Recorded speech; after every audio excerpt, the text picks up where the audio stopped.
I've heard it over and over, hey, I want to be number one in my market. Okay. Does your life align to that? Are you willing to sacrifice and align your happiness within the physical, the mental, the emotional, the spiritual, your health, wealth, and relationships? Are they aligned to what you have as the vision for your life and the vision for your business? And so we just want to make sure that that impact, that alignment is there. So we touched on that, kicking things off in February. Last month was all about people, and our job as leaders is around culture. And all really culture is just a collection of our people. So making sure that we're collecting the people that we need and putting the best team on the field to execute on the plan within our current model in pursuit of the vision. Right things, right order. And so what I really want us to dive into, and this is one of the key areas where we get stuck as business owners, where our businesses get stuck and fail, is around strategy. So if you have not really gotten clear on the overall strategy that you have for your business, then hopefully you will have a ton of awareness and a sense of clarity on where you need to focus for the rest of this quarter. That's moving you into halftime. I'm sorry for this, my ATL fans out there, but I always have a hold steady through the second quarter, and let's get to halftime. 28-3. It's one of the greatest. I mean, you can't. If somebody would have written a movie about that, you can't make that up. Right. And so hold steady where you're at and get into halftime. And then, sorry. That's why I got a lot of love for the peeps in the ATL, but then I put some salt on the wound every time I bring that up. But I just want you guys to, hey, let's get to halftime. We'll get into halftime and we can make the adjustments that we need to for the second half to finish the year strong. When we talked a lot about vision, that was more, exit. That was more, legacy. That was more, big picture. That was freedom. One of the things that we talked about kitchen table, because kitchen table, there's something really special about that room. That room is, in my mind, it was designed to be a strategic workshop.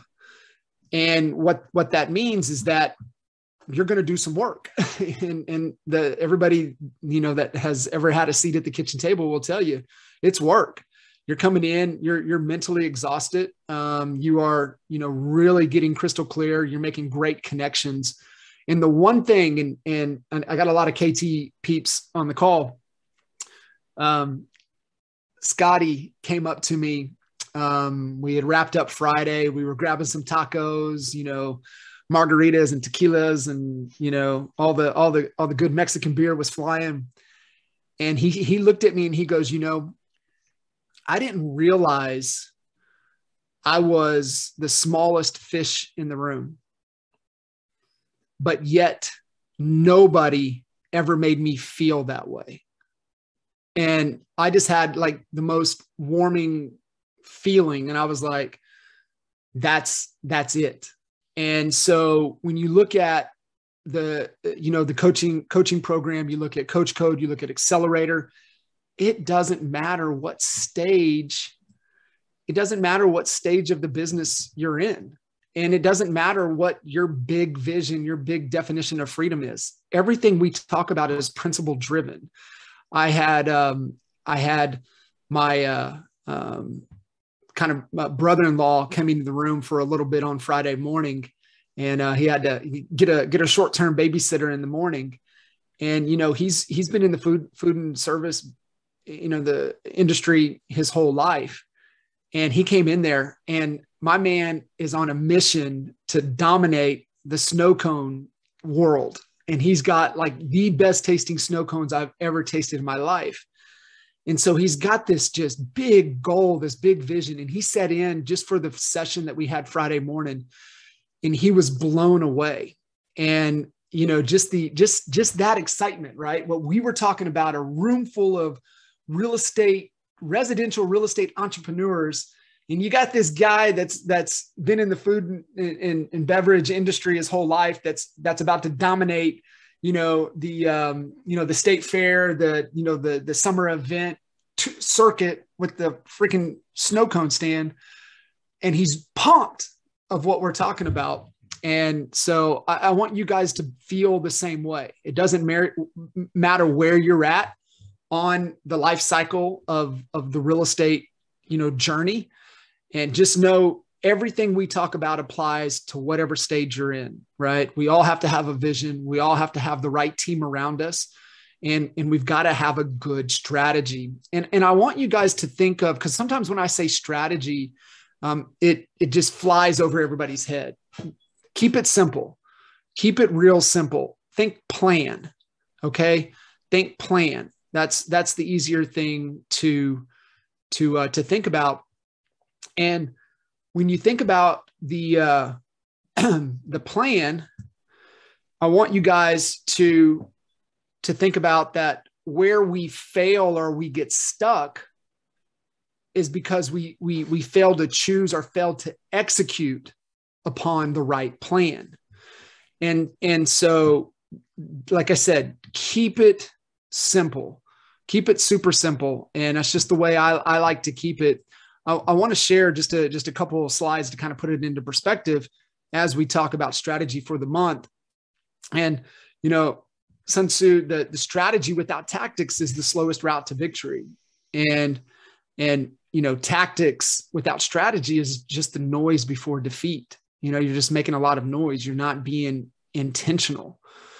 And I like to think about it this way a little bit more, is that a good plan is simple. Use the third grade test. Use no more than a fifth grade test. Ideally, if you can keep it to third grade, you're better. By the way, that's the rule of thumb when you write content, when you write copy. You want to get it to a third grade reading level. Fifth grade, you're okay. You get much above that, you're going to talk over the masses' heads.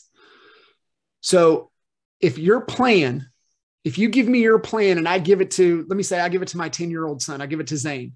Zane should be able to read it and understand what you're trying to do. That's the test. It's simple and it's obvious. It identifies the key challenge to overcome. It includes actions to take to overcome the challenge. All right. Bad strategy, a bad plan fails to identify the nature of the challenge itself. We mistake our goals, our ambition, our vision. That's why we had a separate conversation. Our vision and effort, that's in our metrics, that's in our measurables, our effort for strategy. They're important, but on their own, they are not strategy. And are we solving the right problem? Are we not? Are we even addressing the right problem? And I had our current fractional COO, fractional integrator on, she zoomed in to Kitchen Table on Friday to kind of, because I had an aha for us going through strategic planning just a couple weeks ago as we were doing our planning to go into Q2. And we brought Kristen on board to really get into that integrator, implementer, operational role. And a company up to probably 2-3 million in revenue, you can get away with somebody fractional in that role, meaning that's not their full-time gig. And so I had made the hire for Kristen in a fractional integrator role, and she came on board to help us in this entrepreneurial organizational system from Traction. If you guys do not have the book Traction by Gino Wickman, make sure you add that to your library. It's super, super important. Can you get away with bringing somebody like her on board? Well, yeah, we've gone 5 years without somebody like her. And before that, we had worked with Vern Harnish and Mastering the Rockefeller Habits. So we understood this at a high level. But I had really kind of struggled with identifying what in the hell should we be focused on. I think all of you probably give me a little amen on that as well, right? Sometimes we get a little confused of what do I need to say yes to? And we've always used priorities when we talk about kind of what we're going to give our attention to. And that's really through what Vern Harnish talks about in the Mastering the Rockefeller Habits. And when you get into traction, they call them rocks, right? So you got your rocks, your priorities, your key projects that are helping you solve the biggest problems, the biggest issues that you have in your business. And so when working with Kristen and we were going through this, isn't it funny? Sometimes we have to hear shit a dozen plus times before we finally get it. And I know I've heard this before. And she said, remember, your rocks are the things you work on when you work on your business. When you work in your business, those are the key functions and the key roles and the key KPIs, the drivers that drive your business forward. So you work in the business. And here's the thing, if you're on the org chart, you have a job and you're responsible to drive the business forward. So if you're on the org chart, you're head of company, your integrator role, you're head of sales, you're head of marketing, you're head of IT, you're head of operations, you're head of finance, you got a job. And you have key roles and you have key metrics that you're responsible for to drive your business forward.